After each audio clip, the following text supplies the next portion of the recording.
Okay, everyone, this is the first installment. This has been an idea that Drew and I have had because we keep teaching the Excel class to new employees that we'll just do it once and record it and then distribute it to everybody so that it's useful for the whole team and a good reference. I'm going to do one video per lesson.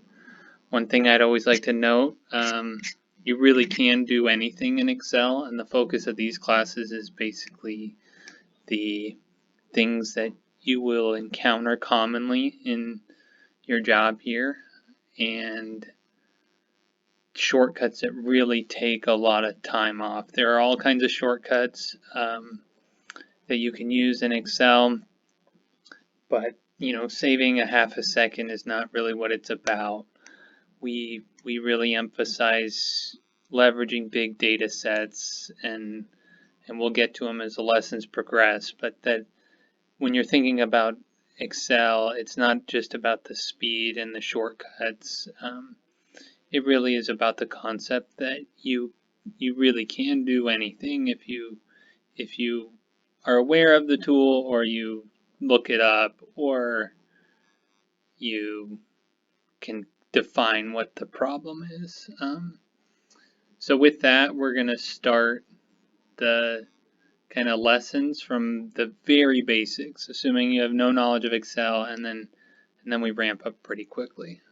So this one is the first lesson, some kind of basic shortcuts that anybody who's used Office products should be familiar with. There are quick shortcuts to make new workbooks, save your workbook, save it as something else, print it. Those commands are Control-N, Control-O. Control-F4 actually closes. It'll prompt you to save if you've made a change. So I'll make a change. Control-F4. See, it wants me to save my changes. I'm not going to do that. I'm not going to save at all. Just going to cancel. Save as will bring up the dialog for what you want to save the file as. And printing is the same. If you want to print it, comes with a preview or select a printer. Those you're not going to do that commonly within your workbook, but it's useful to know the shortcuts. Copy, cut, paste special that we go into have a lot more uses. Most people are familiar with copy, cut, and paste. Copy, if I have the number 1 and I copy it and I paste it here, it's the number 1. Now if I have a formula that says the cell above me, we'll do an equal sign, +1, and I copy this and I paste it down, it's no longer a 2, it's a 3 because it is copying the formula with the copy. It copies everything within the 2. This is pointing to the cell above it, adding 1, so each time it's adding 1, so the count's going up. If you cut something, you can move it, but be aware that the cell references here, this is still going to point over here, but then these are pointing above. So whenever you cut something, you want to be aware if it causes an error where your references are pointing. Paste special has quite a few uses. I'm just going to outline the ones that we commonly use. So I've highlighted this data. It has its own formatting and it has formulas. So if I just copy this and I paste it over here, it looks the same. I'm going to replace this with nothing. Now what if I do the first one, values? So the thing about values is when I paste it as values, it doesn't keep the formatting and it doesn't keep the formulas. You can see up here, it's just the number 2. So if I change this one to a 0, all of these counts change because they're formulas, but if I change this to a 0, the numbers below it stay the same because they were hard-coded as values. Now transpose is, it takes something that's horizontally or vertically oriented and it'll switch that orientation. So if it was going top to bottom, it'll go left to right, and if it was going left to right, it'll go top to bottom. So let's get rid of this and transpose E. So when I transpose that, it still has the formulas. It's just pointing to the cell to the left of it instead of the cell that's above it. Formulas will paste. I'll get rid of this. If I paste the formulas, it'll paste the formulas only without the cell formatting. So if I change this to 0, it still changes the count. Now what if I do values and transpose? Then it'll do just the values and it'll change the orientation. So you can do sometimes combinations of these things. You could transpose with the formats. Formats is the last one we cover. So Alt ES T is formats. So this pastes just the formats, none of the contents of the cell. So if you just said, hey, I like the way this looks, or I want this format to be copied and pasted, then you can do just the format. It'll also maintain what's in the cell. So let's show that.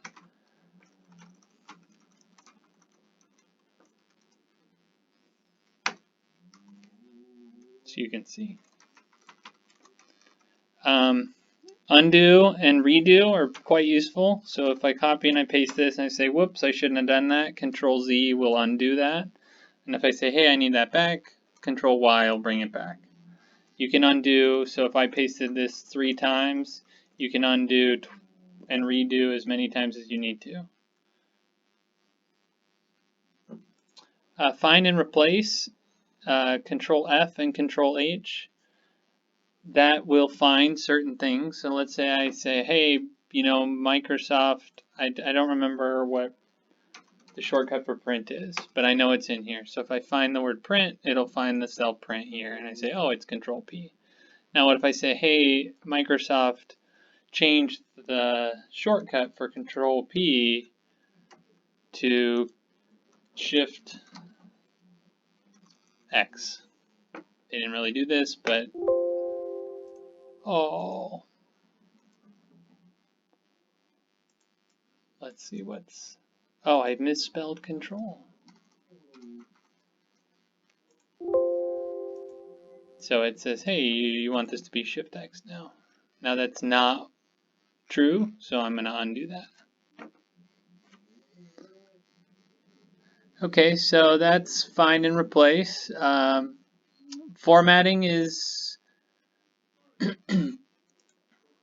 something you may run into where things are formatted strangely, or you want to change the way they're formatted. So this highlights 3 different formats. There's date, so this is a formula for today's date, so you can see it's June 31st. I can change the date format. I can say, hey, do the full thing, Friday. I can also say, just format this as a normal number. And the reason this date, January 31st, 2020, looks so strange in general format is because of the way Excel treats dates. It starts at January 1st, 1900, and that's kind of date 1, and then from there it counts forward. So this is the 43,861st day from 1/1/1900. You can see if I have the number 5 and I format it as a date, you can see it saying January 5th, 1900. One nice thing about this that we'll use later, because dates have number assignments, you can find, you can add days. So you can say, hey, what's the date for next Friday? And it's Friday today, so you could add 7 days. You can also find what was 30 days ago. So you can subtract we'll say this equal minus 31 because we're on the 31st date, and it says that's year end because this is January 31st number, and so all we did was subtract a number. So it is useful that dates are numbers, but sometimes when you think you have a date, it'll show up as a strange number like this, and that's a formatting issue. So let's change this back to a normal date. You can see this was formatted as a number.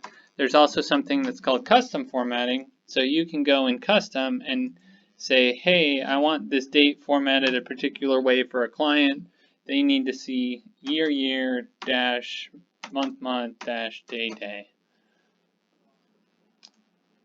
Do it like that. Now let's say they need the date with 4 years. The 4 number date format. You can do that. So custom formatting opens up the door to a lot of different ways to display stuff. You could also say, hey, they need to mark it with a star at the end of it.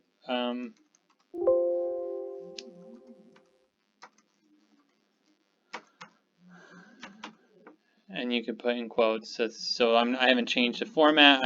I can still add days to this, but I have the star notation that I need. So custom formatting really does open you up to some cool possibilities. Navigation's important.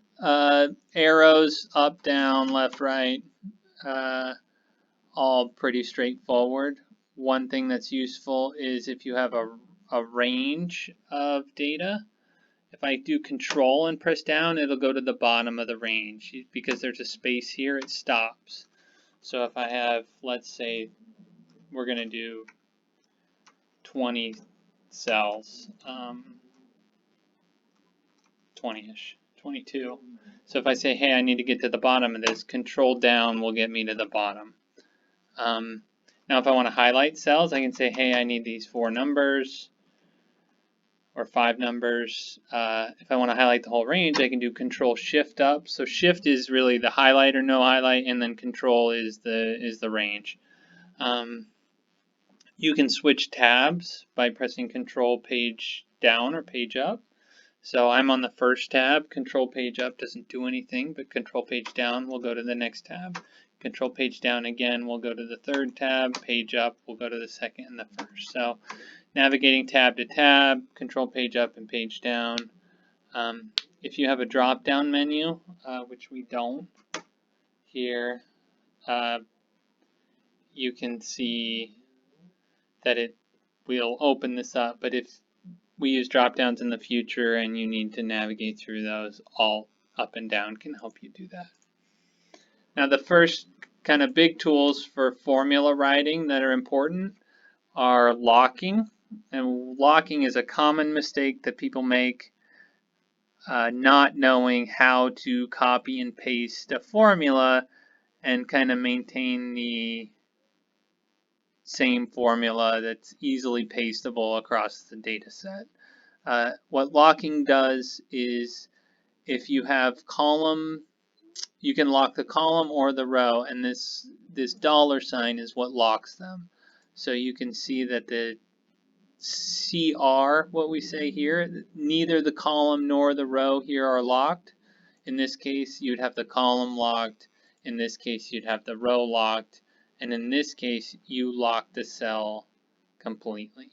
So let's show what that looks like really quick. So let's say I have this data set, 3, 6, 9. Now if I say, okay, I want to do this plus 1. Okay, right now E42 is not locked at all. It's totally relative. So if I paste this down, it's going to be 5 because it is now looking at 1 plus the 4 here. If I paste this to the right, it's also going to be 5 because it's looking at the cell here. Now if I say, hey, I want you to lock E, what that does is every time I paste E, it's still adding 1 to the same cell. So it's always looking at this 3. So if I change this to a 2, they're all 3s. Now if I lock 42 instead, here, let's do it in this one. If I lock 43,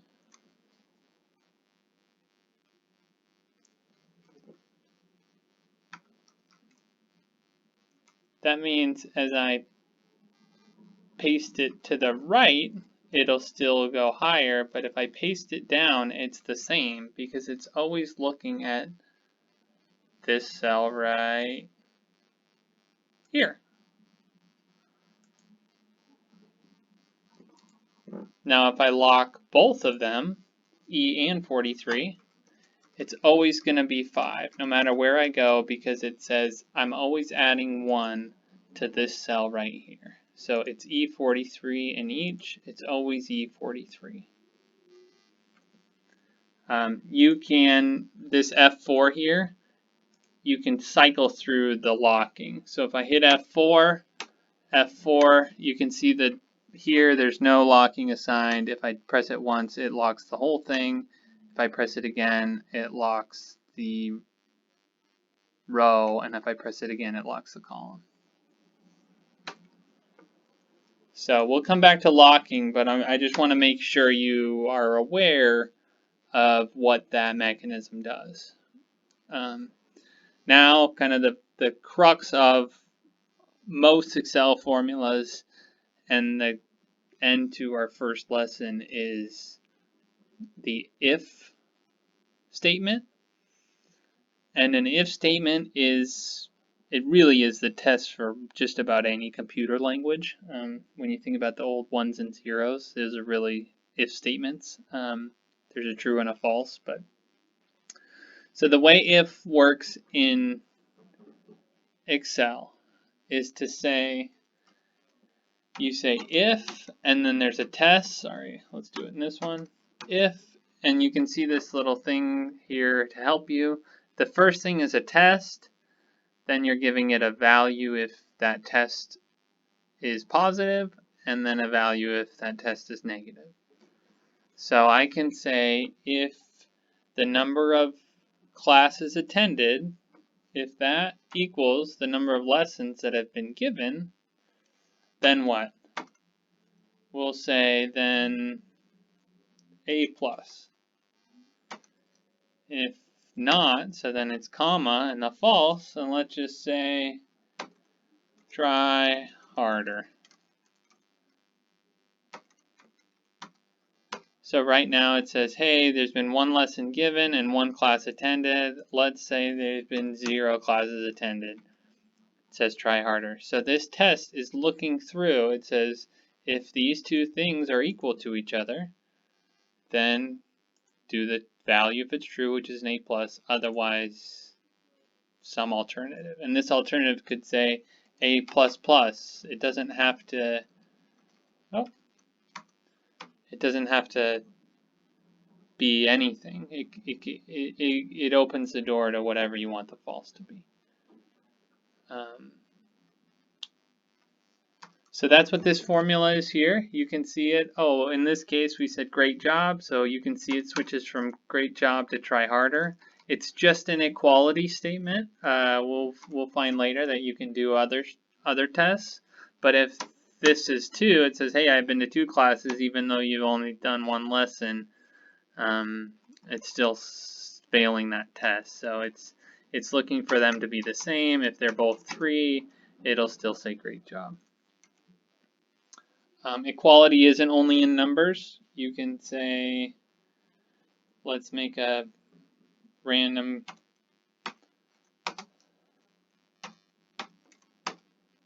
so these two things, it's text and a number. Those are both true, that they were the same. So the first lesson exercise is on the next 2 tabs, and each of these lessons comes with an exercise to practice. I'm going to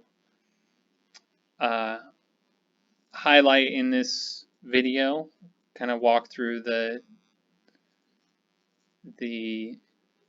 homework piece of it, or the exercise. But if you want to try this before doing it, great. So this is the instructions over to the right here.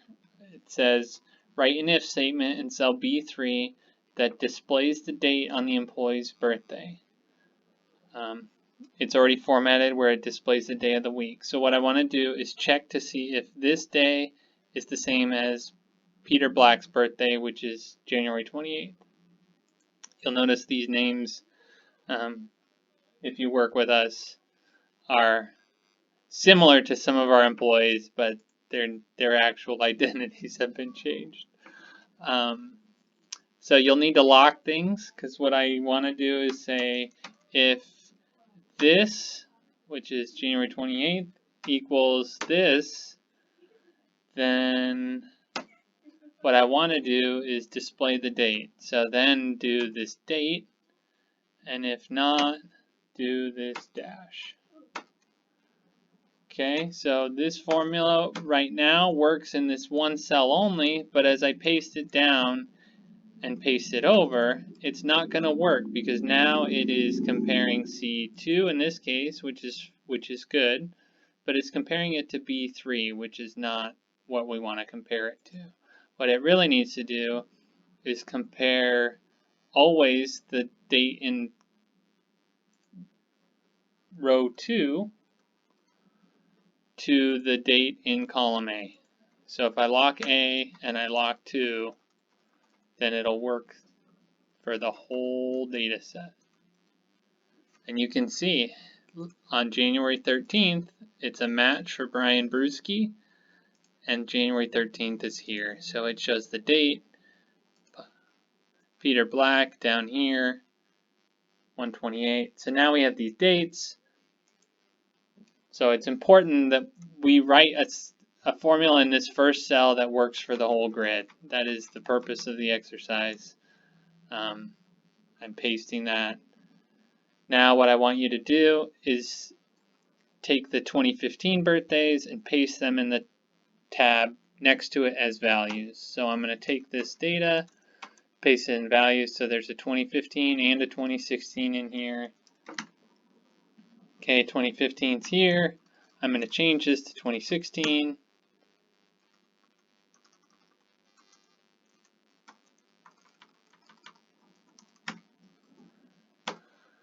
And if you've done it right, everything turns green. If you have questions, reach out to us. We're happy to help. Thanks for watching the first video. They're about to get quite a bit harder. We're excited you're watching and paying attention.